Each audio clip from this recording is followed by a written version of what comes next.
Hello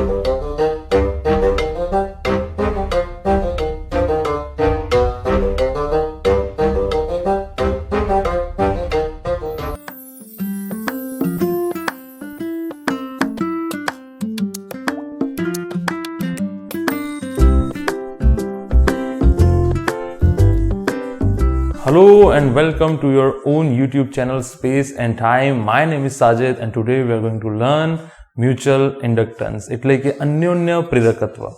આત્મ પ્રેરકત્વ already આપણે જોઈ ગયા છીએ. હવે આપણે ભણીશું અન્યોન્ય પ્રેરકત્વ. નાનો ટોપિક છે, ચેપ્ટરનું ઓલમોસ્ટ એન્ડ થવા આવ્યું છે. નોટબુક અને પેન સાથે લઈને બેસી જાઓ. જો આત્મ પ્રેરકત્વ ના અટેન્ડ કર્યું હોય તો પહેલા તે અટેન્ડ કરી લેશો તો ઘણા બધા કન્સેપ્ટ અહીંયા માટે ક્લિયર થઈ જશે અને જલ્દીથી સમજ પડશે. તો આજુબાજુના ડિસ્ટર્બન્સ બિલકુલ ઝીરો કરી દો. નોટબુક અને પેન સાથે લઈને બેસો. નોટ્સ જાતે બનાવવાનું રાખો. તો આપણે ચલો આગળ વધીએ. તો આ ટોપિકનું નામ છે અન્યોન્ય પ્રેરકત્વ. અન્યોન્ય પ્રેરકત્વની સંધિ છૂટી પાડો તો અન્ય વત્તા અન્ય થાય. એડિશન ટુ ધેટ આને તમે કહેશો મ્યુચ્યુઅલ ઇન્ડક્ટન્સ. મ્યુચ્યુઅલ ઇન્ડક્ટન્સ આ વધારે નામ થોડું સારું છે. તો થોડું ફ્લેશબેકમાં આપણે જઈએ કે આત્મપ્રેરકત્વ શું હતું.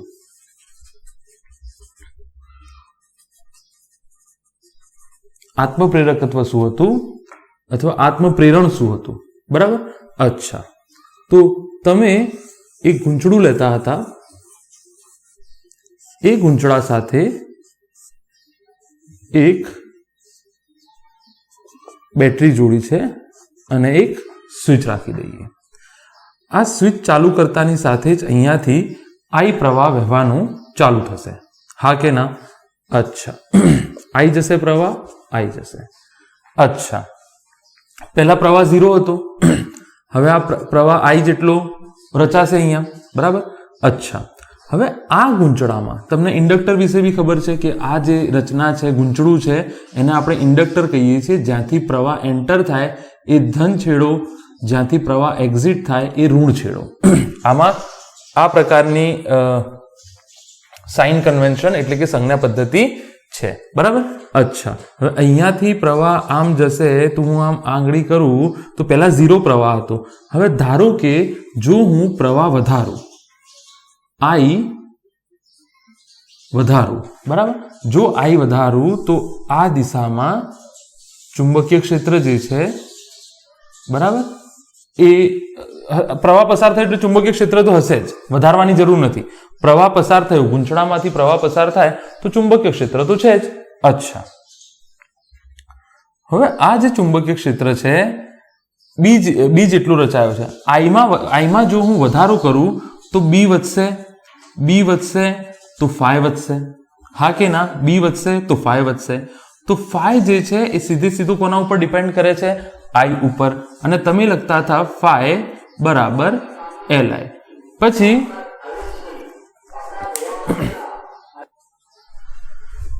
ફાઈ બરાબર એલ આઈ. અચ્છા, તો અહીંયા ફ્લક્સમાં વધારો થાય છે. અહીંયા ફ્લક્સમાં શું થાય છે? વધારો થાય છે. તો તમને ખબર છે, જો ફ્લક્સમાં લેન્ઝના નિયમ પ્રમાણે જો ગૂંચળા સાથે સંકળાયેલા ફ્લક્સમાં ફેરફાર, અહીંયા વધારો થાય છે, ફ્લક્સમાં ફેરફાર થાય તો ઈએમએફ ઉદ્ભવશે અને ઈએમએફના કારણે પ્રેરિત પ્રવાહ રચાશે. એ પ્રેરિત પ્રવાહને જો હું આઈ ડેશ કહું તો એ ફ્લક્સને શું કરશે? ઘટાડવાનું ટ્રાય કરશે. તો આ પ્રવાહ આમ જાય છે, મુખ્ય પ્રવાહ. તો આઈ ડેશ જે છે એ આવી રીતે રચાશે. આઈ ડેશ જે છે એ આવી રીતે રચાશે. ટૂંકમાં સમજો, કુલ પ્રવાહ, નેટ કરંટને, નેટ ઇલેક્ટ્રિકલ કરંટને એ ઘટાડશે. કુલ પ્રવાહમાં એ ઘટાડો કરશે. જો હું આઈમાં વધારો કરું તો જે પ્રેરિત પ્રવાહ છે તે જે કુલ પ્રવાહ છે એમાં ઘટાડો કરશે. ધારો કે અહીંયાથી 5 એમ્પિયર જાય છે તો આ 1 એમ્પિયર આમ જશે તો કુલ 4 એમ્પિયર થયું. પ્રવાહમાં શું કરશે? ઘટાડો કરશે. સમજી લો, જો હું આઈ ઘટાડું તો સંકળાયેલું બી ઘટશે, તો સંકળાયેલો ફ્લક્સ ઘટશે, ક્ષેત્રફળ તો સમાન જ છે, ફાઈ ઘટશે, બરાબર. તો અહીંયા બી ફાઈ ચાલે છે, આઈ સોર્ટ ઓફ ફાઈ બરાબર LI. અહીંયા પ્રવાહ ઘટ્યો, બરાબર ને. હવે હું આઈ ડેશ કાઢી નાખું છું, પહેલી પરિસ્થિતિ પતી ગઈ છે અહીંયા, બરાબર. હવે હું બીજી પરિસ્થિતિ ચર્ચા કરું છું. જો તમે પ્રવાહ ઘટાડશો, બી ઘટશે, ફાઈ ઘટશે. જો ફાઈ ઘટશે એટલે કે ફાઈમાં ફેરફાર થાય તો EMF રચાશે, EMF ના કારણે પ્રેરિત પ્રવાહ રચાશે, અને પ્રેરિત પ્રવાહની દિશા કઈ હશે? તો લેન્ઝના નિયમ પ્રમાણે અહીંયા ફાઈમાં ઘટાડો થાય છે, કેમ કે આઈમાં ઘટાડો થાય છે, તો અહીંયા શું કરશે? આઈમાં વધારો કરશે, કુલ પ્રવાહમાં વધારો કરશે. પ્રેરિત પ્રવાહની દિશા એ પ્રકારે હશે, બરાબર. અહીંયાથી તમે કરતા હતા કે ભાઈ D phi by D T is equal to થઈ જાય L di બાય ડીટી. તો અહીંયાથી થઈ જશે આ એપ્સાઇલોન અથવા EMF, ડીફાઈ બાય ડીટી EMF થાય, ઈ લખી દો. તો ઇન્ડક્ટરના કારણે આટલો પ્રેરિત પ્રવાહ રચાશે, ઇન્ડક્ટરના કારણે આટલો પ્રેરિત પ્રવાહ જે છે તે રચાશે. તો આ ફ્લેશબેક થઈ ગયું આના રિલેટેડ દાખલા, અને એક આખું અલગથી બીજું લેક્ચર પણ જોયું હતું. હવે અન્યોન્ય પ્રેરકત્વ શું છે? અન્યોન્ય પ્રેરકત્વ શું છે એ જોઈએ.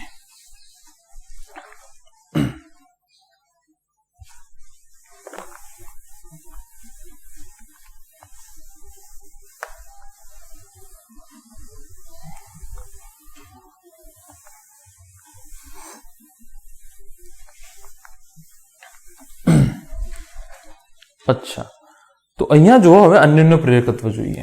ધ્યાનથી જોજો, કેવું? ધ્યાનથી, શાંતિ. હા, તો અહીંયા હું એક ગૂંચળું મૂકું, જેને આપણે પ્રાથમિક ગૂંચળું કહીશું.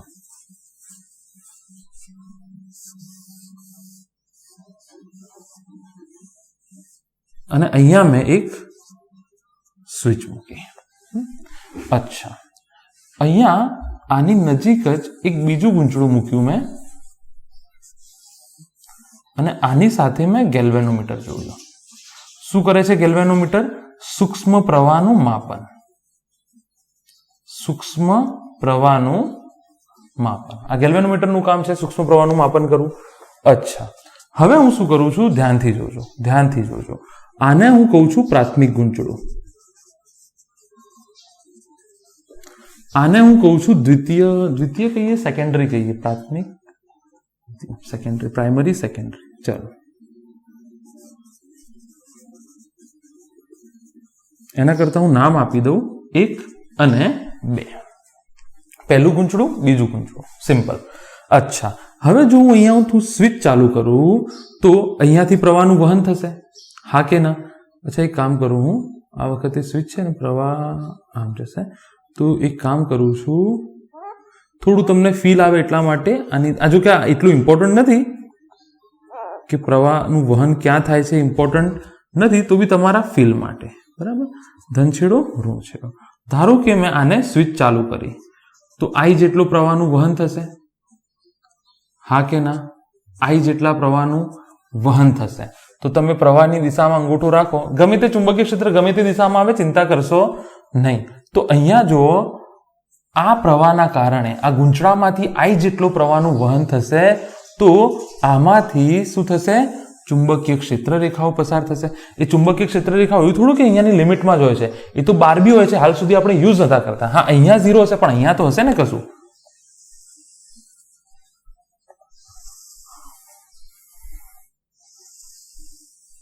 બરાબર. તો તમે જોઈ શકો છો અહીંયા કે જે પ્રથમ ગૂંચળામાંથી જો પ્રવાહનું વહન કરવામાં આવે છે, તો એ ચુંબકીય ક્ષેત્ર રેખાઓ બીજા ગૂંચળા સાથે પણ સંકળાયેલી છે, બરાબર ને?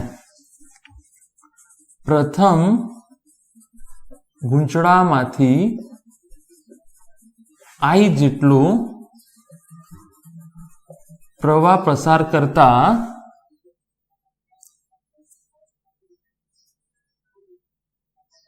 કરતા જે ચુંબકીય ક્ષેત્ર રેખાઓ ઉત્પન્ન થાય છે આઈને કારણે, તે બીજા એટલે દ્વિતીય ગૂંચળા સાથે પણ સંકળાયેલ છે, હા કે ના? તે બીજા ગૂંચળા સાથે પણ સંકળાયેલ છે. અચ્છા, હવે તમે અહીંયા જુઓ, તમને આટલી તો સર પહેલા નહોતું, પહેલા બી હતું, પણ પહેલા ગૂંચળું થોડું હતું. પહેલા ગૂંચળું થોડું હતું. વાઈફાઈ નું નેટવર્ક તો હતું, પણ ફોન નહોતો. બરાબર. અચ્છા, હવે હું આ સ્વિચને બંધ ચાલુ કરું. અચ્છા, તમે કહેશો સર અહીંયા તમે બેટરી ઊંધી મૂકી હોત તો કશો વાંધો નહીં, એરો અહીંયા આવતો, ચુંબકીય ક્ષેત્ર આમ નીકળતું. અહીંયા બી હશે એટલે લાંબુ, તમે અહીંયા બીજું બી ગૂંચળું મૂકી દો, વાંધો નહીં. ચુંબકીય ક્ષેત્ર આમ આવતું તો અહીંયા પૂંછડી હોત, અહીંયા એરો હોત, એનાથી કોઈ ફરક ના પડતો, તો જરા આપણને સારું લાગે, એટલા માટે આપણા માટે. તો હું હવે સ્વિચને બંધ ચાલુ કરું. સ્વિચને હું શું કરું? બંધ ચાલુ કરું. તો આ ચુંબકીય ક્ષેત્ર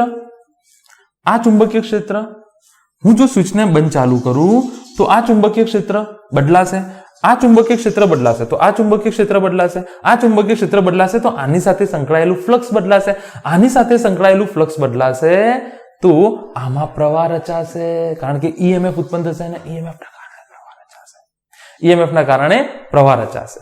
બરાબર કે નહીં? ફરીથી હું રિપીટ કરું છું. હું જો આ બંધ ચાલુ કરું, પેલા તો ચુંબકીય ક્ષેત્ર તો આવી ગયું, હવે ચુંબકીય ક્ષેત્રમાં ફેરફાર કરું, કારણ કે ફ્લક્સમાં ફેરફાર પ્રેરિત ઈએમએફ, પ્રેરિત વિદ્યુત સ્થિતિમાનને ઉત્પન્ન કરશે. તો ઘણી રીતે તમે વિદ્યુત પ્રવાહમાં ચેન્જ કરી શકો, જરૂરી નથી આની કોઈ એક સિંગલ મેથડ નથી, ઘણી મેથડ હોઈ શકે જેનાથી તમે પ્રવાહ ચેન્જ કરી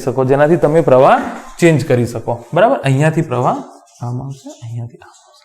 તો તમે શું કર્યું? હું પહેલા તમને સિમ્પલ કહી દઉં, જો હું આ સ્વિચને બંધ ચાલુ કરું તો આમાં ચુંબકીય ક્ષેત્ર કેમ ઉદ્ભવ્યું હતું ખબર છે ને? જૂની થિયરીઓ તમને ચોથું ચેપ્ટર જોઈ લો નહીં તો એક વખત. આમાંથી પ્રવાહ પસાર થાય ગુંચળામાંથી, તો ગુંચળું ચુંબક તરીકે વર્તે છે. સોલેનોઇડની વાત છે, એ લાંબુ બી થઈ શકે થોડું, બરાબર. બાર બી હશે, પણ હાલ સુધી આપણે જરૂર ના પડી. તો અત્યારે આપણે અહીંયા ગૂંચળું મૂક્યું તો આપણને ખબર પડી કે આની સાથે બી આ ચુંબકીય ક્ષેત્ર રેખાઓ સંકળાયેલી છે. જો હું સ્વિચને બંધ ચાલુ કરું તો આનો બી બદલાશે, તો અહીંયા બી બદલાશે, આ બી બદલાશે આખું. જો બી માં ફેરફાર થશે, જો પ્રથમ ગૂંચળાના પ્રવાહ I1 છે ને, I1 કહી દઉં આને, I1 કહી દઉં, I1. પ્રથમ ગૂંચળાના પ્રવાહ I1 માં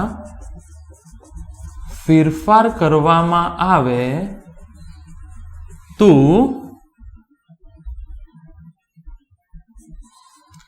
બી એટલે કે ચુંબકીય ક્ષેત્રમાં ફેરફાર થશે. એનો મતલબ શું થયો? એનો મતલબ બીજા ગૂંચળા સાથે સંકળાયેલ, એનો મતલબ શું થયું? બીજા ગૂંચળા સાથે સંકળાયેલ ચુંબકીય ક્ષેત્રમાં ફેરફાર થશે. અહીંયા ચુંબકીય ક્ષેત્રમાં ફેરફાર થાય તો અહીંયા બી થશે જ, ફેરફાર થશે, જેથી બીજા ગૂંચળા ના ફ્લક્સમાં પણ ફેરફાર થશે.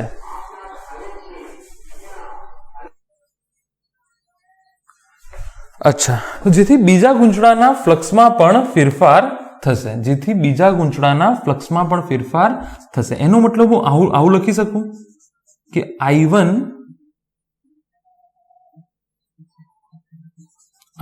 માં તમે ફેરફાર કરો તો B1 અને B2 માં ફેરફાર થશે. હા કે ના? તમે I1 માં એટલે આની સાથે સંકળાયેલ ચુંબકીય ક્ષેત્ર B1 અહીંયા દૂર જશે એટલે થોડું નબળું તો પડશે, તો આને B2 કહી દઈએ, બરાબર. તો આની સાથે સંકળાયેલ ચુંબકીય ક્ષેત્રમાં ફેરફાર થશે. અચ્છા, B2 માં ફેરફાર થશે. અચ્છા, એનો મતલબ જો B1 અને B2 માં ફેરફાર થાય તો તમને ખબર છે કે phi બરાબર B ડોટ A, અહીંયા BA cos 0 તો BA, કારણ કે ગુંચળાના ક્ષેત્રફળની દિશા અને ચુંબકીય ક્ષેત્રની દિશા સમાન છે એટલે cos 0. તો phi બરાબર BA, ક્ષેત્રફળ તો ચેન્જ થતો નથી, એનો મતલબ એમ થયો કે phi ચલે છે B. હા કે ના? અચ્છા, એનો મતલબ એમ થયો કે phi1 અને phi2 માં ફેરફાર થશે. અચ્છા, હવે phi1 માં ફેરફાર થાય, આની સાથે સંકળાયેલું ફ્લક્સ phi1 કહી દઈએ, આની સાથે સંકળાયેલું ફ્લક્સ phi2 કહી દઈએ તો phi1 માં ફેરફાર થાય તો આત્મપ્રેરકત્વ છે. આમાંથી પ્રવાહનું વહન થાય છે, આમાંથી પ્રવાહનું વહન થાય છે અને આનું ફ્લક્સ બદલાય છે તો એ તો આત્મપ્રેરકત્વ થઈ ગયું. આત્મપ્રેરકત્વ આપણે ભણવાનું નથી તો એનો મતલબ મારે તો અન્યોન્ય પ્રેરકત્વ, અન્ય વત્તા અન્ય, આના કારણે અન્યમાં, આના કારણે અન્યમાં થઈ ગયું અન્યોન્ય પ્રેરકત્વ. તો હું phi2 ને ધ્યાનમાં રાખીશ કારણ કે phi1 તો આત્મપ્રેરકત્વ થઈ ગયું ને, તો હું phi2 ને ધ્યાનમાં રાખું તો phi2 માં ફેરફાર થશે. એનો મતલબ એમ થઈ ગયો કે phi2 જે છે એ B2 પર આધાર રાખે છે. phi2 કોના પર આધાર રાખે છે? B2 પર. અને એ કોના પર આધાર રાખે છે? I1 પર. હું અહીંયા I1 બદલું છું તો અહીંયા phi2 બદલાય છે, બરાબર. એનો મતલબ એમ થઈ ગયો કે જે phi2 છે એ ચલે છે થઈ ગયો I1. આ પકડી રાખો, આ હકીકત ધ્યાનમાં રાખવાની છે. phi2 ચલે છે I1, phi2 ચલે છે I1. અચ્છા, phi2 ચલે છે I1. અહીંયાનું જે ફ્લક્સ છે એ આ વિદ્યુત પ્રવાહ પર, અહીંયા વિદ્યુત પ્રવાહમાં ફેરફાર કરીશ એ પ્રમાણે અહીંયાનું ફ્લક્સ બદલાશે. એનો મતલબ એમ થઈ ગયો કે phi2 જો બરાબર મૂકું તો આ થઈ જાય M21 I1, બરાબર.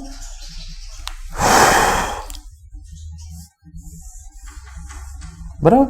M21 શું થઈ ગયું? પ્રેરકત્વ. જેવું ત્યાં L હતું પ્રેરકત્વ, જેવું ત્યાં L હતું પ્રેરકત્વ એવું અહીંયા શું થઈ ગયું? M21 પ્રેરકત્વ થઈ ગયું, બરાબર ને.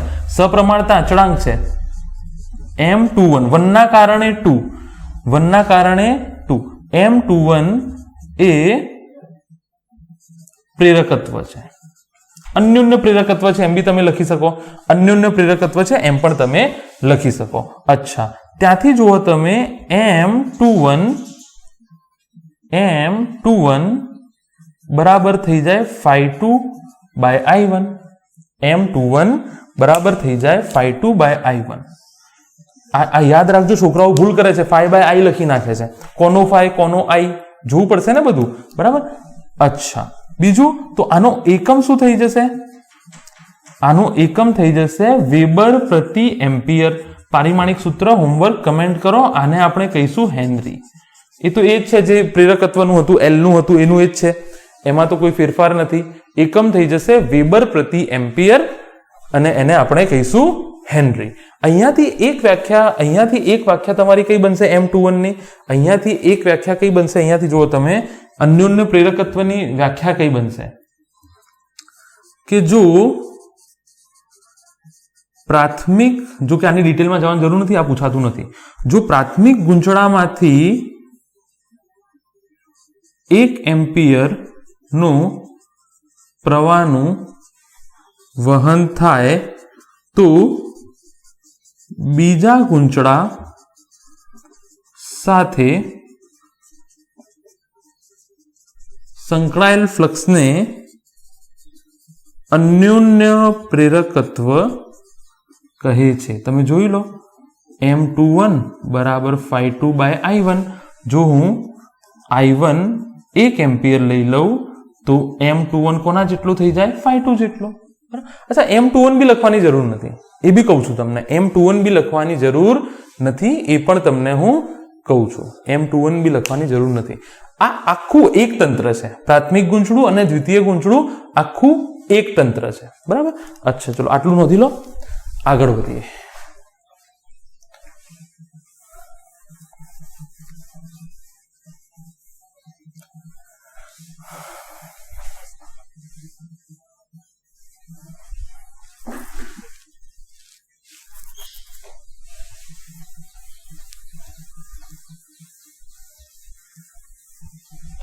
ચલો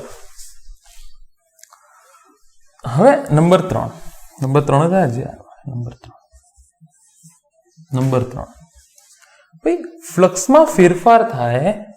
અહીંયા હું આઈમાં જો વધારો કરું, ભાઈ આઈમાં ફેરફાર કરવાની બહુ બધી રીતો છે. એક રીત થોડી છે કે ખાલી સ્વિચ બંધ ચાલુ કરો, જેવું ફેરાડે કર્યું હતું. અહીંયા રિયોસ્ટેટ લગાવી દો, પ્રવાહમાં વધારો ઘટાડો કરી શકાશે. જો I1 પ્રાથમિક ગૂંચળા સાથે સંકળાયેલ પ્રવાહમાં, આની સાથે જે સંકળાયેલો પ્રવાહ છે આમાંથી જે પ્રવાહનું વહન થાય છે, જો I1 માં વધારો કરવામાં આવે, I1 માં વધારો કરવામાં આવે તો B1 બી વધશે, B2 બી વધશે. એરો ઉપર એનો મતલબ વધશે, હા, ઇન્ક્રીઝિંગ. B1 બી વધશે, B2 બી વધશે. મારે B1 નું થોડું કઈ કામ છે, મારે તો B2 નું કામ છે. જો B2 વધશે તો phi2 બી વધશે, હા કે ના? જો B2 બી વધશે તો આની સાથે સંકળાયેલું ફ્લક્સ વધશે. તો અહીંયા હું આવું લખી શકું કે જો I1 વધશે તો phi2 વધશે. અચ્છા, હવે લેન્ઝનો નિયમ, લેન્ઝનો નિયમ, બરાબર. જો phi2 માં વધારો થશે તો dϕ by dt, હા કે ના? એના ઉપર આવીએ છીએ, થોડું વેઇટ કરો.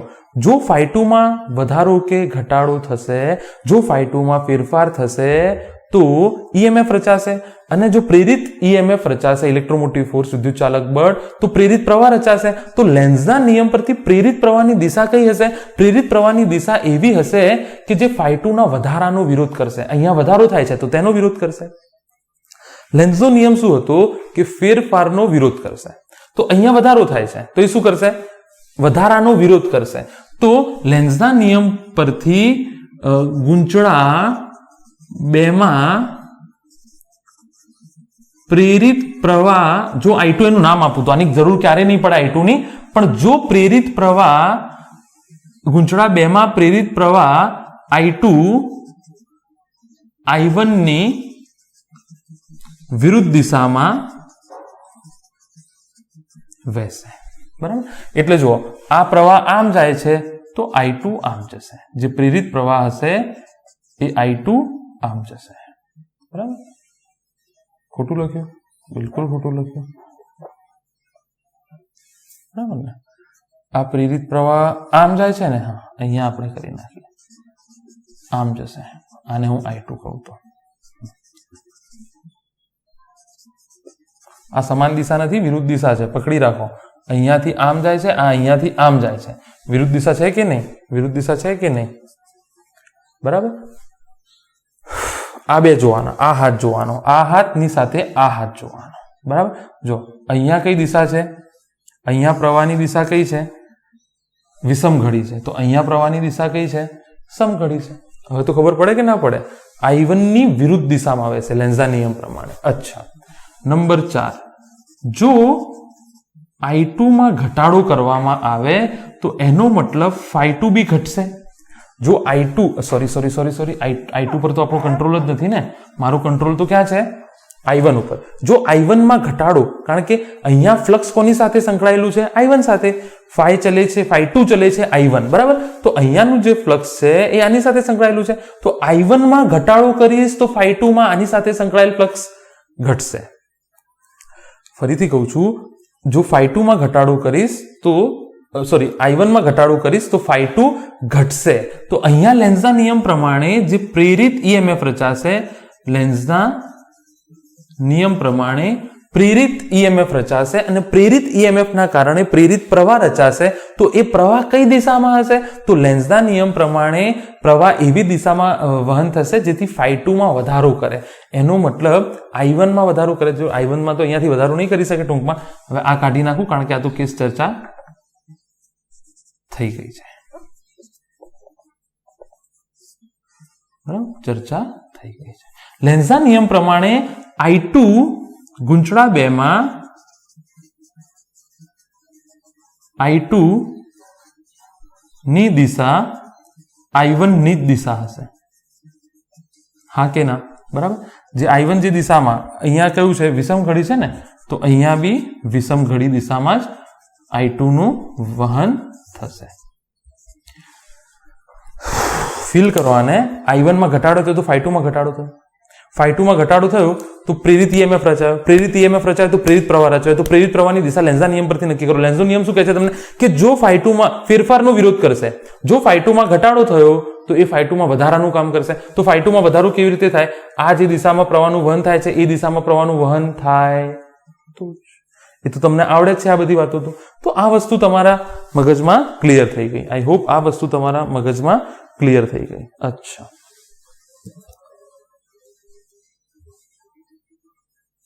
અચ્છા, ચાલો.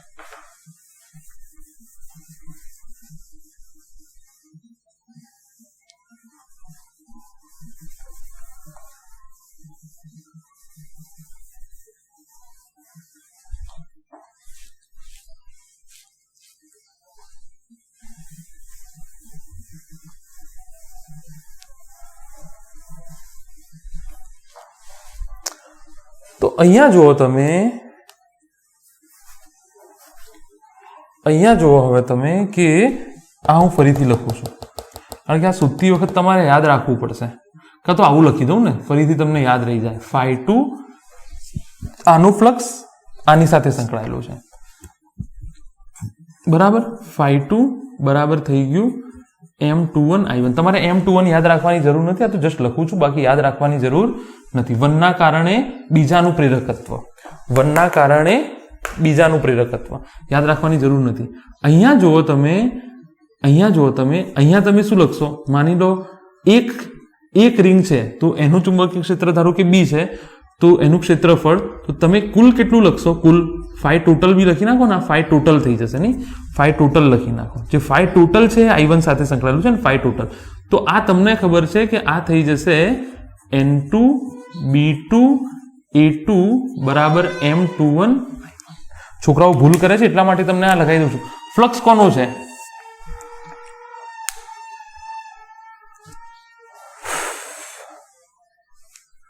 ફ્લક્સ કોનું છે? φ2 આની સાથે સંકળાયેલું ફ્લક્સ. તો આંટાઓની સંખ્યા કોની? આની. ચુંબકીય ક્ષેત્રની સંખ્યા કોની? આની. ક્ષેત્રફળની સંખ્યા કોની? આની. યાદ રાખજો. થોડું ડિસ્ટર્બન્સ હું ઓછું કરાવી દઉં. અચ્છા, તો ફ્રેમ ચાલુ છે કે નહીં જોઈ લઈએ. તો what I was telling is કે યાદ રાખો φ2 ચલે છે I1, તો આ ફ્લક્સ કોનું છે? બીજા ગુંચળાનું છે. તો આનું કુલ ફ્લક્સ કેટલું થઈ જાય? એક ગુંચળા સાથે સંકળાયેલું ફ્લક્સ BA, તો n આંટાઓની, એક આંટા સાથે સંકળાયેલું ફ્લક્સ BA, તો કુલ કેટલા આંટાઓ છે? n આંટાઓ. તો આ થઈ જશે N2 B2 A2 બરાબર M2. જો કે B2 માં ફરક નહીં પડે, એની ચિંતા ના કરશો. B2 માં, કારણ કે આ B કોના કારણે ઉદ્ભવ્યું છે? આ B કોના કારણે ઉદ્ભવ્યું છે? આના કારણે. તો અહીંયા હું કરી દઉં B1 બરાબર B2. આ એકબીજાની એટલા નજીક હોય છે કે B1 બરાબર શું થઈ જશે? B2 થઈ જશે. તો આટલું ખાલી તમારે યાદ રાખવાનું છે કે N2 B1 A2 બરાબર M21 I1. આનું પોતાનું તો ચુંબકીય ક્ષેત્ર છે જ નહીં. આ ચુંબકીય ક્ષેત્ર કોના કારણે છે? મેં શરૂઆતમાં કીધું તો તમને સમજાવવા માટે કે થોડું દૂર છે. B1 બરાબર B2 જો છે એકદમ નજીક હોય છે. ગુંચળાઓ એકદમ નજીક હોય છે. કાં તો આને આની ઉપર મૂકી દો, આને કાઢીને આની ઉપર મૂકી દો. હમણાં ગણીશું દાખલા, તમે જોશો કે B1 બરાબર જ B2 થાય છે. B1 બરાબર જ B2 થાય છે. બરાબર. તો આ તમારે વિગત યાદ રાખવાની છે. આટલી વાતો યાદ રાખવાની છે. આત્મપ્રેરકત્વના દાખલાઓ આસાનીથી ગણવા હોય તો આટલી વાતો તમારે યાદ રાખવાની છે. અચ્છા, બીજી કઈ વાત યાદ રાખવાની છે આમાં? બીજી કઈ ચલો બીજી એક વસ્તુ યાદ રાખવાની છે, એ બી હું તમને કરાવી દઉં. બરાબર. તો મેં તમને કીધું કે φ2 ફ્લક્સ કોનું છે? ટોટલ આનો ફ્લક્સ એટલે B2 A2, બોલ હા કે ના. અને કુલ ફ્લક્સ થઈ જશે N2 B2 A2 બરાબર M21 I1. પણ મેં તમને કીધું યાર કે આ તો બરાબર છે, આનું છે. ક્ષેત્રફળ બી બરાબર છે, આનું છે. પણ B2 તો આનું પોતાનું હતું જ નહીં ક્યારે. B2 આવ્યું ક્યાંથી? આ છે ને. અને મોટા ભાગે એટલા નજીક હોય છે. 100% કેસમાં એમ સમજી લો B1 બરાબર B2 જ હશે. તો ચુંબકીય ક્ષેત્ર કોનું? આનું. દાખલાઓ ગણતી વખતે આ ધ્યાન નહીં રાખો તો ભૂલ પડશે. ભૂલથી આનો N1 મૂકી દીધો, આનો A1 મૂકી દીધો, ભૂલ પડશે. તો સામાન્ય આવી બધી વાતો યાદ રાખવાની. બરાબર. કે N2 B1 A2 બરાબર આટલું, આ ટેબલ જ આખું યાદ રાખી લો તમે, છે ને, આકૃતિ બનાવી. અન્યોન્ય પ્રેરકત્વમાં φ2 ચલે છે I1, તો φ2 બરાબર M21 I1. પછી તમે કીધું અચ્છા φ2 ટોટલ એટલે શું? એક આંટા સાથે સંકળાયેલું ફ્લક્સ B2 A2, તો કુલ n આંટાઓની સંખ્યા છે. માની લઈએ છીએ આપણે આ કુલ N2 આંટાઓની સંખ્યા કેટલી છે? અહીંયા N2. અહીંયા કુલ આંટાઓની સંખ્યા કેટલી છે? N1. તો કુલ આંટાઓની સંખ્યા N2, તો N2 B2 A2 થાય. પણ યાર તમે વિચાર્યું કે યાર આ B આવ્યો ક્યાંથી? આનો જ છે ને આ તો, હા કે ના? તો કાં તો રકમમાં આપેલું હશે કે આની સાથે સંકળાયેલું ફ્લક્સ, આની સાથે સંકળાયેલું ચુંબકીય ક્ષેત્ર કેટલું છે. જો ના આપેલું હોય તો B1 લઈ લેવાનું, ના આપેલું હોય તો B1 લઈ લેવાનું. N2 B1 A2 = M21 I1. અચ્છા, હવે હું શું કામ કરું? મોટાભાગની વિગતો અહીંયા લગભગ ક્લિયર થઈ ગઈ છે. હવે હું શું કામ કરું છું? અહીંયાથી જુઓ કે એક કામ કરું, અહીંયાથી આપણે પાછા આવીએ.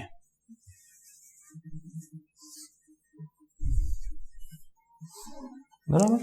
અહીંયાથી તમે જુઓ કે આમાં પ્રેરિત ઈએમએફ કેટલો ઉદ્ભવે છે. તો હું આવું લખી શકું d∅2/dt બરાબર પ્રેરિત ઈએમએફ થઈ જશે. શેમાં? 2 માં. બીજામાં પ્રેરિત ઈએમએફ. 1 તો લખું તો આત્મપ્રેરકત્વ થઈ જશે. હું કઈ થિયરી છે? અન્યોન્ય પ્રેરકત્વ. તો અહીંયાથી આ થઈ જાય d/dt M21I1. એનો મતલબ થઈ ગયો કે બેમાં પ્રેરણ થઈ જશે M21 di1/dt. બરાબર, યાદ રાખી લો. બીજા ગૂંચળામાં ચુંબકીય પ્રેરણ થઈ જશે M21 બરાબર E2 EMF. બીજા ગૂંચળામાં પ્રેરિત EMF થઈ જશે M21 બરાબર di1/dt. આ તો તમને ખબર છે ને ફેરાડેનો નિયમ. ફેરાડેનો નિયમ છે આ તો. અચ્છા, ઋણ આવશે કારણ કે આ તમને ખબર છે કે ઋણ આવશે તો આ બી શું આવશે? ઋણ આવશે. તો લેન્ઝા નિયમની હાજરી સૂચવે છે M21 બરાબર. અચ્છા, તો આટલી વિગતો તમારે અહીંયા ક્લિયર થઈ ગઈ. આટલી વાતો ક્લિયર થઈ ગઈ.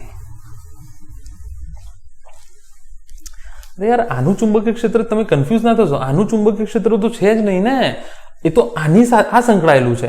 તો આને હું આના ઉપર મૂકી દઉં તો એવું બી આવશે દાખલો. જો તમે તો મોટા ભાગે B1 બરાબર B2 હશે. નહીં તો લખેલું હશે કે આ ગૂંચળા સાથે સંકળાયેલું ફ્લક્સ એટલું છે તો B ત્યાં મૂકી દેવાનું. B2 એટલે આ ઉત્પન્ન નથી કરતો. આની સાથે સંકળાયેલું ફ્લક્સ છે જે મોટા ભાગે B1 બરાબર B2 છે. જો ખુલાસો કર્યો હોય કે આની સાથે સંકળાયેલું ફ્લક્સ આટલું છે, એ કિંમત અહીંયા મૂકવાની છે. બરાબર. જો આ હોય તો બરાબર. જો B1 બરાબર B2 હોય તો આ સૂત્ર બરાબર છે, નહીં તો આ સૂત્ર બિલકુલ પાકું છે. બરાબર.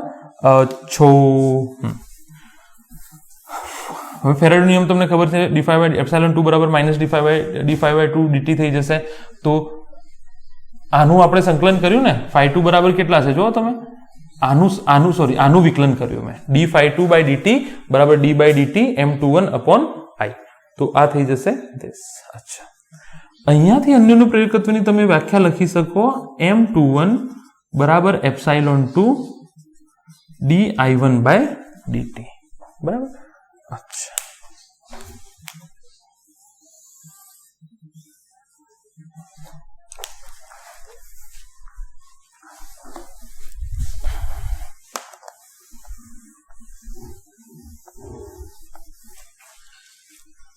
તો અહીંયાથી વ્યાખ્યા શું બનાવી શકો તમે? અહીંયાથી વ્યાખ્યા શું બનાવી શકો કે જો પ્રથમ ગૂંચળામાં ના બી લખાવું તો ચાલશે, તમે સમજદાર છો. di1/dt બરાબર 1 એમ્પિયર પ્રતિ સેકન્ડ લઈ લઉં તો M21 બરાબર 1 એમ્પિયર પ્રતિ સેકન્ડ લઈ લઉં તો M21 બરાબર શું થઈ જાય? એપ્સાઇલોન. માના કેટલા માટે લઉં છું કે જરૂર ના પડે તમારે ઋણ ચિહ્ન મૂકવાની. તો અહીંયા લખી શકો, તમે લખી નાખો. જો પ્રાથમિક ગૂંચળામાં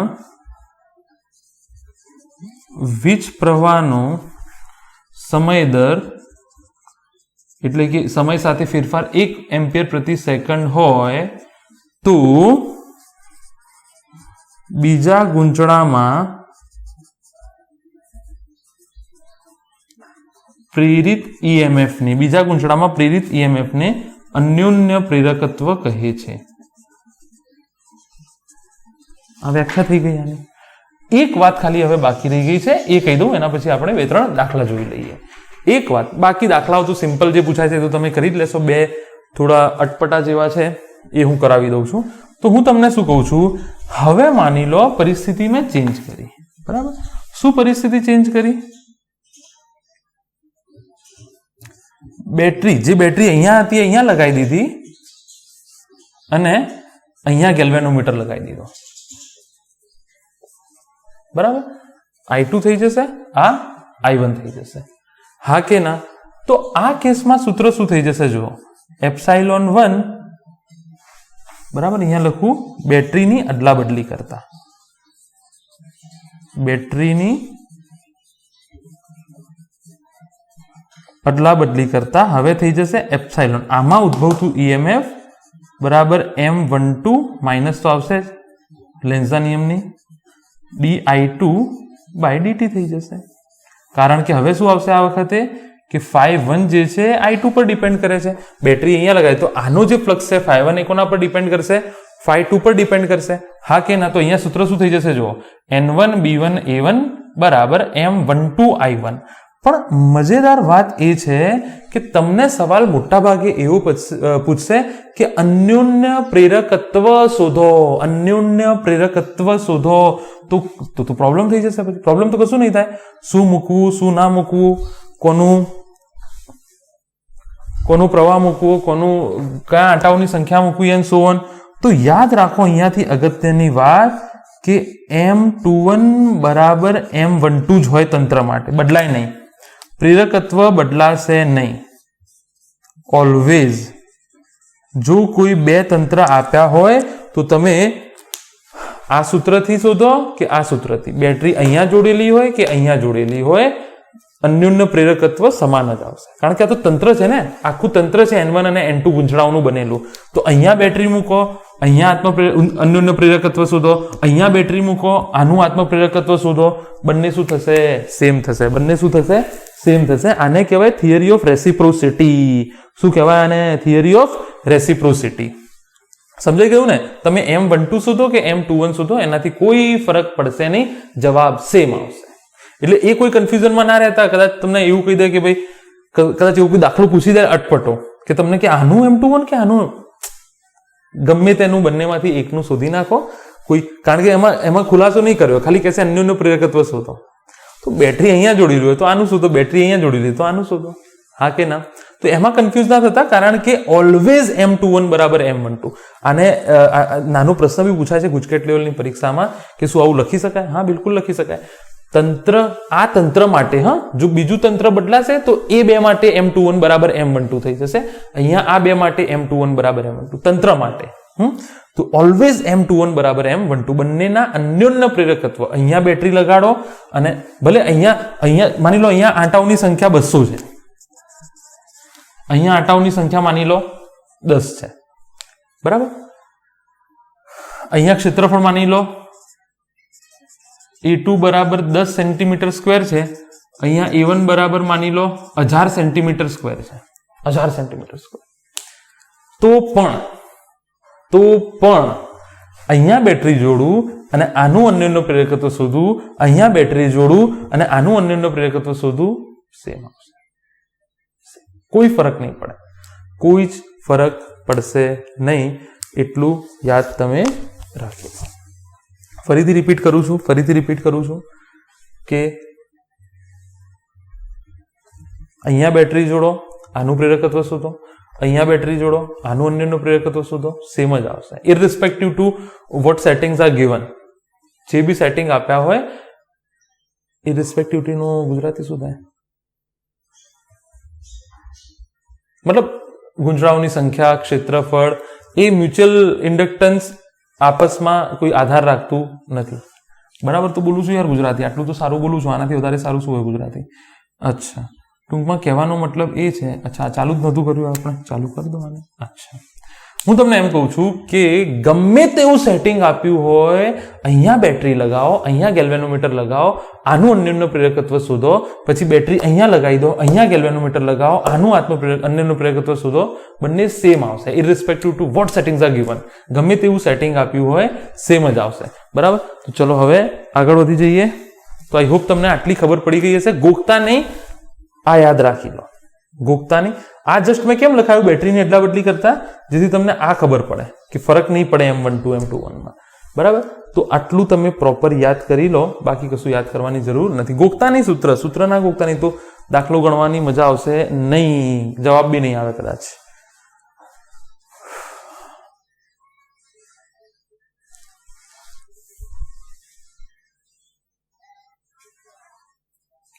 ચલો તો આગળ થોડું જોઈ લઈએ એક બે બીજા કન્સેપ્ટ. દાખલાઓમાં તો શું યાર, કિંમત મૂકવાની પૂછશે, એવા દાખલાઓ કરાવીને શું? ઉદાહરણ સ્વાધ્યાય પ્લીઝ સાથે સાથે ગણતા રહેજો, જેથી બોર્ડની તૈયારી તમારી પ્રોપર થતી રહે.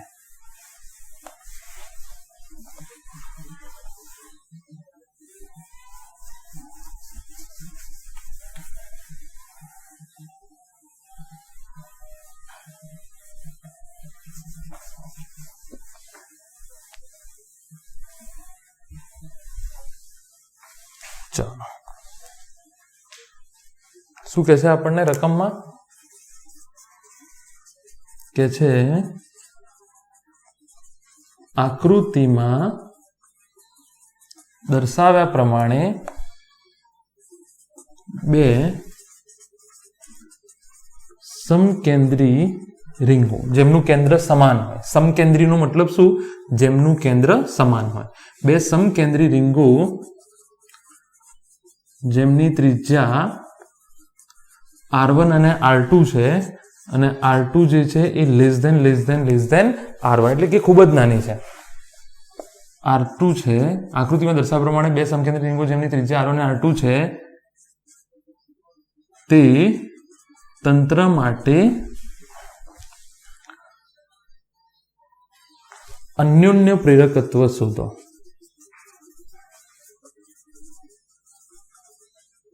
અન્યોન્ય પ્રેરકત્વ શોધો. તો આકૃતિ આ પ્રમાણે આપેલી છે, બરાબર. આ રિંગ 1 છે, 1 લો 2 લો કશો વાંધો નહીં, બરાબર. અચ્છા, આ એનું કેન્દ્ર છે. આ 2 છે, આ 2 છે. આની ત્રિજ્યા કેટલી છે? R2. આ ત્રિજ્યા કેટલી છે? R1. અચ્છા, મને એટલું જ કીધું છે, બીજું કશું નથી કીધું. બીજું કશું કીધું નથી, આટલું જ કીધું છે, બરાબર. હવે હું 1 માંથી પ્રવાહ પસાર કરું કે 2 માંથી પસાર કરું? મને એમ લાગે છે કે મારે 1 માંથી કરવું જોઈએ. એનું કારણ છે 1 માંથી કરીશ ને તો આ R2 એટલો બધો નાનો છે, આ તો દેખાવામાં મોટું લાગે છે. R2 ત્રિજ્યા એટલી બધી નાની છે કે એ આ રિંગનું કેન્દ્ર ઉપર ચુંબકીય ક્ષેત્ર ગણી શકાય ને એનું સૂત્ર મને આવડે છે. તો એટલા માટે હું અહીંયાથી પ્રવાહ પસાર કરાવું I1, બરાબર. અહીંયાથી પ્રવાહ પસાર કરાવું I1. અચ્છા, હવે I1 ના કારણે અહીંયા ચુંબકીય ક્ષેત્ર કેટલું રચાશે? I1 ના કારણે અહીંયા આના ઉપર ચુંબકીય ક્ષેત્ર કેટલું રચાશે તમને ખબર છે? μ0I/2a, μ0I1/2a. તો આની સાથે ફ્લક્સ સંકળાશે. અચ્છા, તો φ2 જે છે એ I1 ઉપર ડિપેન્ડ કરે છે. φ2 જો આમ પ્રવાહ છે તો ચુંબકીય ક્ષેત્ર આ દિશામાં રચાશે, ચુંબકીય ક્ષેત્ર આ દિશામાં રચાશે, બરાબર. કેન્દ્ર જ કહેવાય ને, R2 બહુ નાનું છે તો એ R1 માટે કેન્દ્ર જ કહેવાય. કેન્દ્ર ઉપર જે ચુંબકીય ક્ષેત્ર એ જ હશે, ત્યાં હશે. તો φ2 તો આની સાથે ફ્લક્સ સંકળાશે. અચ્છા, હા કે ના? અચ્છા, તો અહીંયા જુઓ, હવે આ એક જ રિંગ છે તો N2B2 નથી લખતો. અચ્છા, હજુ લખવાનું બાકી છે ને. φ2 બરાબર M21 લખો, M12 લખો, એનાથી કોઈ ફરક પડતો નથી, તો હું ખાલી M જ લખી દઉં છું, I1, બરાબર. અચ્છા, ચલો 21 લખી દઉં, વાંધો નહીં, 21 કોઈ ફરક પડવાનો નથી, બરાબર. તો M21 બરાબર φ2/I1. φ2 નો મતલબ થાય B2A2/I1. φ2 કોની સાથે સંકળાયેલું ફ્લક્સ છે? આની સાથે. φ2 બરાબર B2A2 થાય કે ના થાય? અચ્છા, હવે મને તમે એક વસ્તુ કહો, આને સમીકરણ 1 આપી દઉં. A2 કેટલું થશે? πR2 નો સ્ક્વેર. A2 કેટલું થશે? πR2 નો સ્ક્વેર. અચ્છા, બીજી અગત્યની વાત, B2 કેટલું થશે? B1 ના કારણે કેન્દ્ર પર. B2 કેટલું થશે? B1 ના કારણે કેન્દ્ર પર. જે B2 છે અહીંયા આની સાથે સંકળાયેલું ચુંબકીય ક્ષેત્ર કેટલું હશે? આની સાથે સંકળાયેલ ચુંબકીય ક્ષેત્ર, પ્રવાહ આનું વહન થાય છે. તો B1 એટલે 1 ના કારણે કેન્દ્ર પર કહેવાનો મતલબ આ 1 ના કારણે, I1 ના કારણે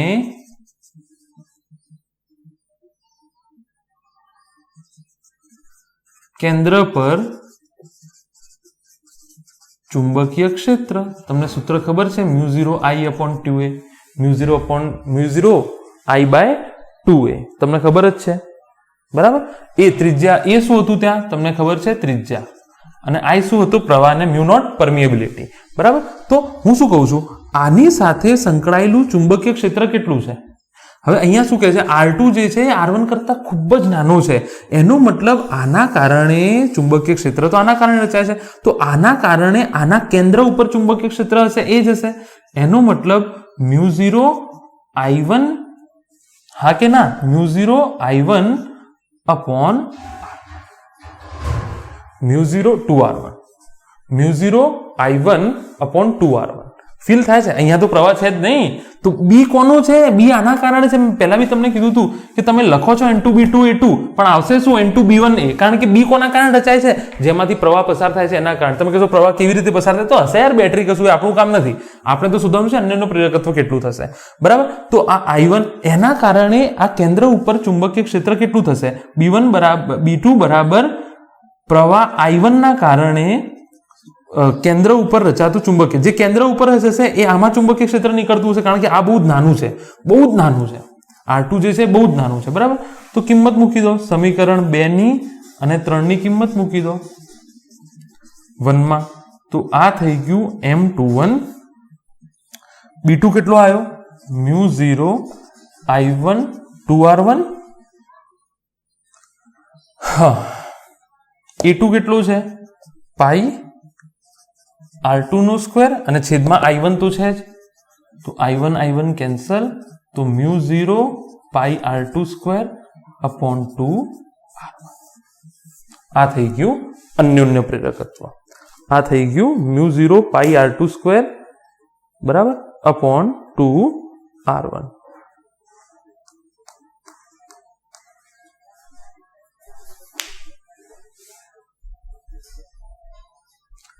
આઈ હોપ તમને ફીલ થશે કે હું કહેવા શું માંગુ છું. આ φ2 B2 A2 પણ આ ચુંબકીય ક્ષેત્ર કોના કારણે છે? 1 ના કારણે તો છે, આમાં કારણે છે ને, તો હું B1 જ લખી નાખું. પણ B1 ના કારણે કઈ જગ્યાએ ચુંબકીય ક્ષેત્ર? આમાંથી પસાર થતું ચુંબકીય ક્ષેત્ર. હવે આ એટલું નાનું છે કે એને હું કેન્દ્ર ગણી શકું. તો B1 ના કારણે, મતલબ B1 ક્યાં આગળ? કેન્દ્ર પર. કોના કારણે? I1 ના કારણે. તો I1 ના કારણે તમને ખબર છે μ0 I/2 એ જે સૂત્ર મેં જસ્ટ મૂક્યું છે, તો આથી જાય μ0 I1 upon 2R1. અહીંયા ચુંબકીય ક્ષેત્ર એટલું હશે, પકડી રાખવાને, બરાબર ને? અહીંયા ચુંબકીય ક્ષેત્ર એટલું હશે. ક્યાં આગળ લેવાનું છે? આની જગ્યાએ હું સૂત્ર આવું બી લખી શકું, B1 ક્યાં આગળ? કેન્દ્ર પર. કોના કારણે? I1 ના કારણે A2/I1. આનો મતલબ સમજાય ને? આ કોડ ખાલી જસ્ટ કોડ લખ્યો છે. B1 કેન્દ્ર પર I1 ના કારણે, ગૂંચળા 1 ના કારણે અહીંયા ચુંબકીય ક્ષેત્ર. R2 એટલું નાનું છે કે એને કેન્દ્ર તરીકે, R2 ત્રિજ્યાને કેન્દ્ર તરીકે લઈ શકાય. તો કેન્દ્ર પર ચુંબકીય ક્ષેત્ર કોના કારણે છે? આના કારણે. કેટલું થઈ જાય? μ0 I1 upon 2R1, બરાબર. તો μ0 પાઈ R2 સ્ક્વેર upon 2R1. અચ્છા, તમને કદાચ ઊંધું કે આમાં અહીંયા ટ્વિસ્ટ છે. તમને ઊંધું કે આ છોડી દો, I2 પ્રવાહ પસાર થાય છે, હવે M12 શોધો. હવે તમને આવું તો કોઈ સૂત્ર ખબર જ નથી કે અહીંયાથી જો પ્રવાહ પસાર થતો હોય તો અહીંયા ચુંબકીય ક્ષેત્ર કેટલું હશે, અહીંયા ચુંબકીય ક્ષેત્ર કેટલું હશે. તો તમારે એ કરવાનું જ નહીં, એ માથાકૂટમાં પડવાનું નહીં, કારણ કે અહીંયા જો M21 પ્રવાહ ઉપર આધાર રાખતો નથી. M21 જે છે તે પ્રવાહ ઉપર આધાર રાખતો નથી. M21 જે છે એ પ્રવાહ ઉપર આધાર રાખતો નથી. M21 બરાબર M12. તમે દાખલો ઊંધો જ ગણી નાખો. તમને જ્યાં ફાવટ હોય ને, આનો ફાયદો શું છે? Theory of reciprocity. હું વારંવાર કેમ કહું છું આનો ફાયદો શું છે? થિયરી ઓફ રેસિપ્રોસિટી, કે તમે આના કારણે આના પર શોધો કે આના કારણે આના પર શોધો, જવાબ સમાન આવવાનો છે. તો જે મને જાણીતી વસ્તુ છે એનો ઉપયોગ ના કરું. મને કદાચ દાખલામાં એમ બી કહેતા ને કે અહીંયા પ્રવાહનું વહન થાય છે, આના કારણે શોધો, તો બી ઊંધું કરી નાખતો, કારણ કે પ્રવાહ ઉપર આધાર રાખતો નથી. જવાબ સમાન જ આવવાનો છે, બરાબર ને? અચ્છા,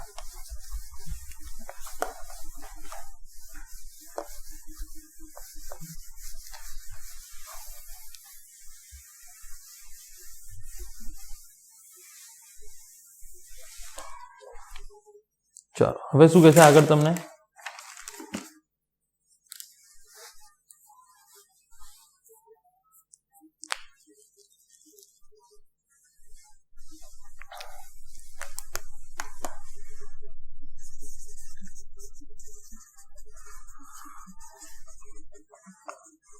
આકૃતિમાં દર્શાવ્યા પ્રમાણે, પ્રેમ ચાલુ છે કે નહીં જોઈ લઈએ.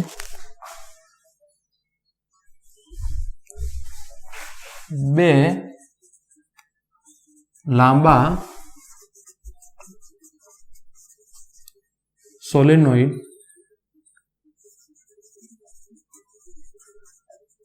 સમકેન્દ્રી ગોઠવેલા છે. બે લાંબા સોલેનોઇડ સમકેન્દ્રી ગોઠવેલા છે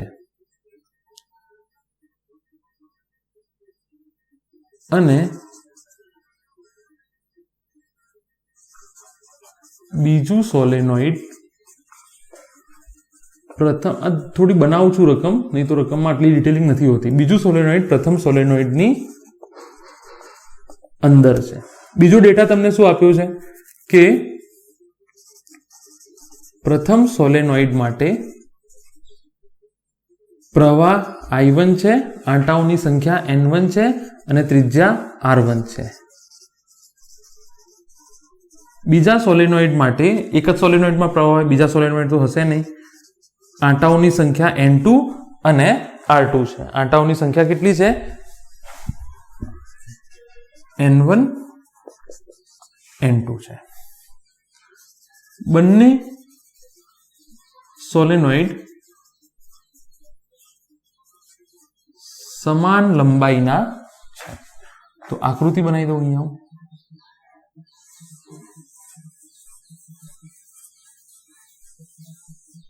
બરાબર. અચ્છા, આની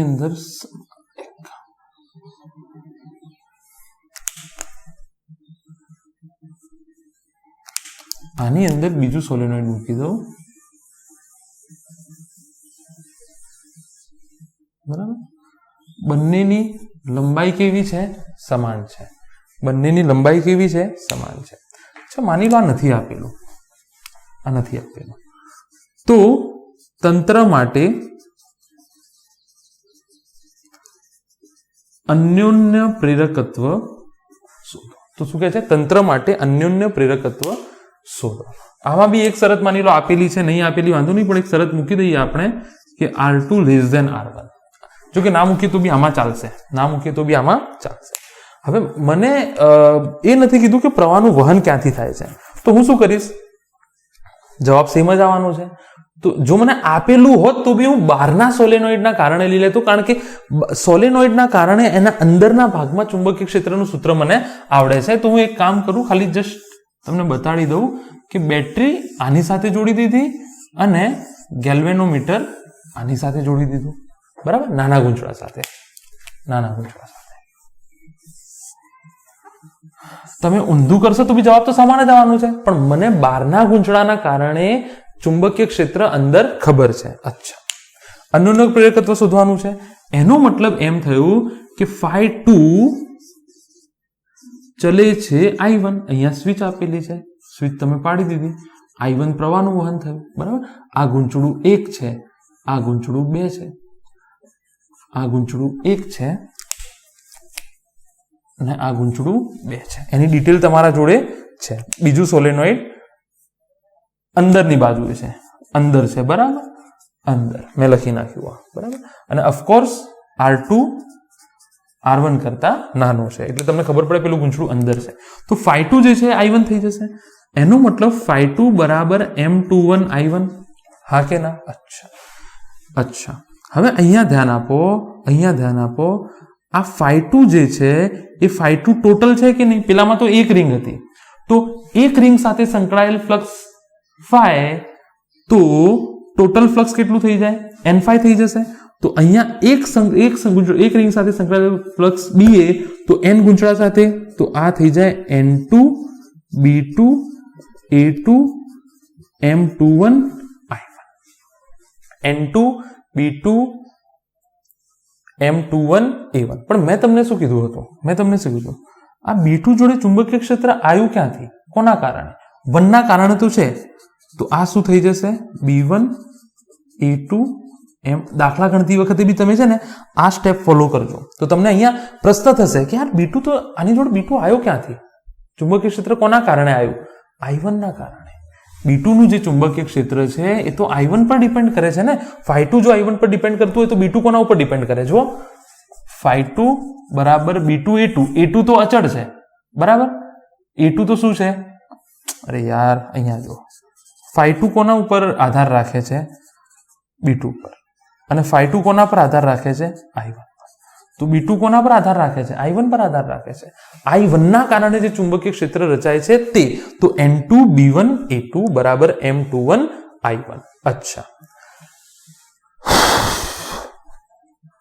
અહીંયાથી તમે સૂત્ર જુઓ અહીંયાથી આ સૂત્ર થઈ જાય ફરીથી સૂત્ર મૂકી દઉં છું કે n2 b1 a2 बराबर m21 i1 મને ખબર નહીં અંદરથી કેમ એવી ફીલિંગ આવે છે કે તમે આ નથી સમજ્યા કે b2 ની જગ્યાએ b1 કેમ મૂકું છું phi2 કોના પર આધાર રાખે છે i1 ઉપર હા કે ના હું i1 માં ચેન્જ કરીશ તો આની સાથે સંકળાયેલું ફ્લક્સ ચેન્જ થશે ફ્લક્સ કેમ ચેન્જ થશે આની સાથે સંકળાયેલું ચુંબકીય ક્ષેત્ર ચેન્જ થશે એ ચુંબકીય ક્ષેત્ર ક્યારે ચેન્જ થાય છે i1 ના કારણે i1 ના કારણે તો i1 ના કારણે ત્યાં આગળ ચુંબકીય ક્ષેત્ર કેટલું છે તો i1 ના કારણે ત્યાં ચુંબકીય ક્ષેત્ર આવ્યું કેમ કારણ કે બહારના ગૂંચળામાંથી પ્રવાહનું વહન થાય છે એટલા માટે તો બહારના ગૂંચળામાંથી પ્રવાહનું વહન થાય છે એ આની સાથે સંકળાયેલું છે અચ્છા તો હું એમ બી કહી શકું કે b2 એ b1 પર આધાર રાખે છે હા કે ના અચ્છા તો b1 કેટલું થશે તમને ખબર છે મુન્ની થાય હા કે ના b1 બરાબર μ0 अच्छा તમને યાદ છે ને n1 શું છે અહીંયા એકમ લંબાઈ દીઠ આંટાઓની સંખ્યા છે n1 શું છે એકમ લંબાઈ દીઠ આંટાઓની સંખ્યા છે અચ્છા તો અહીંયાથી જો તમે આ સમીકરણને હું અહીંયા મૂકી દઉં n2 b1 ની જગ્યાએ મૂકી દઉં μ0 n1 i1 a2 ની જગ્યાએ હું મૂકી દઉં પાઈ r2 નો સ્ક્વેર a2 કોનું છે ભાઈ ફ્લક્સ એમાંથી પસાર થાય છે ફ્લક્સ તો આમાંથી પસાર થાય છે ને તો એની ત્રિજ્યા પાઈ r2 સ્ક્વેર m21 i1 બરાબર અચ્છા અહીંયાથી i1 મરી જશે તો આ આવ્યું n2 μ0 n1 પાઈ r2 સ્ક્વેર m21 અચ્છા n2 શું છે કુલ આંટાઓની સંખ્યા છે n2 આ જવાબને તમે સમજો થોડું n1 અને n2 તો કુલ આંટાઓની સંખ્યા છે ફ્રેમ કેટલી છે જોઈ લઈએ હા છે ફ્રેમ છે n1 અને n2 તો કુલ આંટાઓની સંખ્યા છે હા કે ના n1 અને n2 જે છે એ તો કુલ આંટાઓની સંખ્યા છે તો અહીંયા હું શું લખી શકું ધ્યાનથી જોજો બે રીતે જવાબ લખી શકું કાં તો કુલ આંટાઓની સંખ્યાના સ્વરૂપમાં જવાબ લખો કાં તો કુલ આંટાઓની સંખ્યાના સ્વરૂપમાં જવાબ લખો અથવા એકમ લંબાઈ દીઠ આંટાઓની સંખ્યામાં તમે જવાબ લખો અચ્છા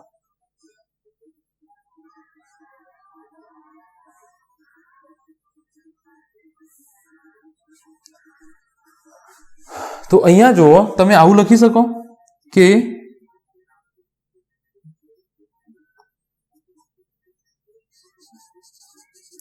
ગૂંચળા 2 માં L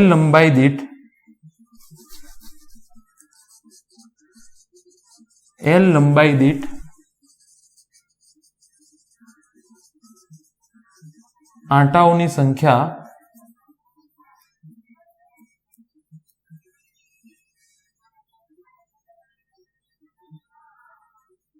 કશું ભૂલ કરી છે મેં એવું લાગે છે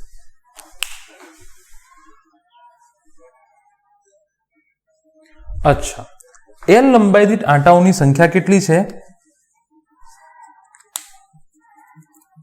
n2 બરાબર અહીંયા હું ધારી લઉં છું ફ્રેમ જોઈ લઉં કેટલી છે નીચે ફ્રેમ તો છે માની લઈએ કે ધારી લઈએ નહીં કાં તો આપેલું છે કે એકમ લંબાઈ દીઠ અહીંયા n1 અને અહીંયા n2 એકમ લંબાઈ દીઠ n1 n2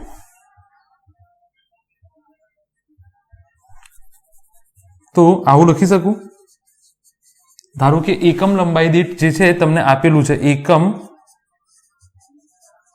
લંબાઈ દીઠ આંટાઓની સંખ્યા n2 છે તો L લંબાઈ દીઠ આંટાઓની સંખ્યા n2 તો અહીંયાથી થઈ જાય n2 બરાબર L into n2 બરાબર L into એકમ લંબાઈ દીઠ n2 જગ્યા તો છે વાંધો નહીં. ફીલ થાય છે ને ભાઈ, ફીલ થાય છે ને, કારણ કે અહીંયા જો આ સૂત્રમાં n1 સ્મોલ n1 શું હતું, તમને વારંવાર હું કહેતું હતું કે એકમ લંબાઈ દીઠ આંટાઓની સંખ્યા છે. માની લો અહીંયા 1 સેન્ટીમીટર દીઠ, માની લો 1 સેન્ટીમીટર દીઠ 2 આંટા, તો ટોટલ લંબાઈ માટે કેટલા, તો 10 સેન્ટીમીટર ટોટલ લંબાઈ છે, તો 1 સેન્ટીમીટરમાં 2, તો 10 માં કેટલા, 20 થઈ ગયા, બરાબર ને. તો એક એકમ લંબાઈ દીઠ આંટાઓની સંખ્યા ધારો કે સ્મોલ n2 છે, માની લો આપેલું છે, આપણે મૂકવાનું ભૂલી ગયા હતા કે આ કુલ આંટાઓની સંખ્યા છે n1 n2 અને આ એકમ લંબાઈ દીઠ, આપણા કામનું છે એકમ લંબાઈ દીઠ. તમે પેલી રીતે બી ફોર્મ્યુલા લખી શકો. તો અહીંયાથી n2 ની જગ્યાએ હું મૂકી દઉં n2l μ0 n1 પાઈ r2 સ્ક્વેર બરાબર m21, બરાબર. અચ્છા,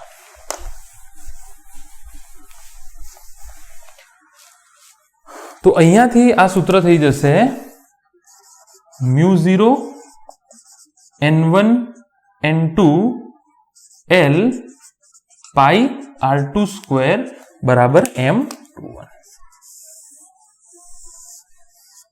આ સૂત્ર થઈ જશે μ0 n1 n2 l પાઈ r2 સ્ક્વેર. તો આ હકીકત જે છે તે તમે પકડી રાખો, દાખલાઓ ગણવામાં કામ લાગશે આ.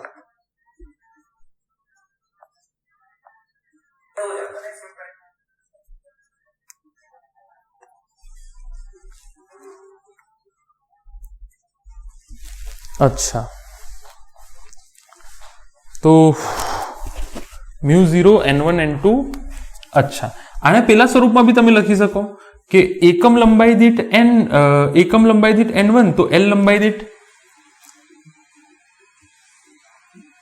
આને તમે પેલા ફોર્મેટમાં બી લખી શકો ને n1 n2 માટે કે એકમ લંબાઈ દીઠ n1 છે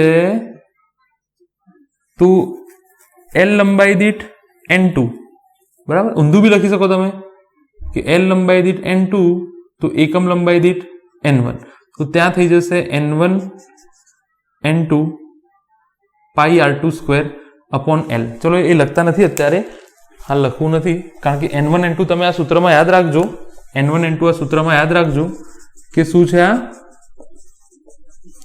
એકમ લંબાઈ દીઠ આંટાઓની સંખ્યા છે. તમે ઊંધું બી ફેરવી શકો, પેલા કેપિટલ n1 n2 માં લેવું હોય.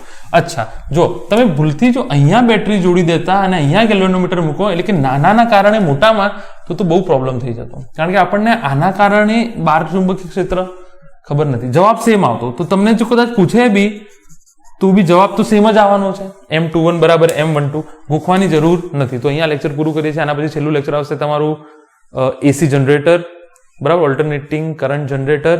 ઇમ્પોર્ટન્ટ ટોપિક છે, સારો ટોપિક છે, નાનો ટોપિક છે. તો અહીંયા આ ટોપિક પૂરો કરીએ છીએ. ફરીથી નેક્સ્ટ લેક્ચરમાં મળીશું અને આ ચેપ્ટર પૂરું કરી દઈશું. તો સાથે સાથે તૈયારી કરતા રહીએ, બહુ બધા માર્ક્સ ઢગલાબંધ લાવતા રહીએ અને MBBSમાં એડમિશન લેતા રહીએ. મહેનત કરવી પડશે એના માટે બહુ આપણે સાથે મળીને, અને I hope we will do it, right. તો I hope you have enjoyed this lecture. નીચે લાઇક બટન છે, લાઇક કરી નાખો ત્યાં શાંતિથી. આખું વિડીયો પૂરું થયા પછી કહું છું તમને, જેને જોયું હોય તેના માટે, બરાબર. તો I hope you have enjoyed this lecture. Will see you again in next lecture. Until then, stay safe, stay home, and all the very best.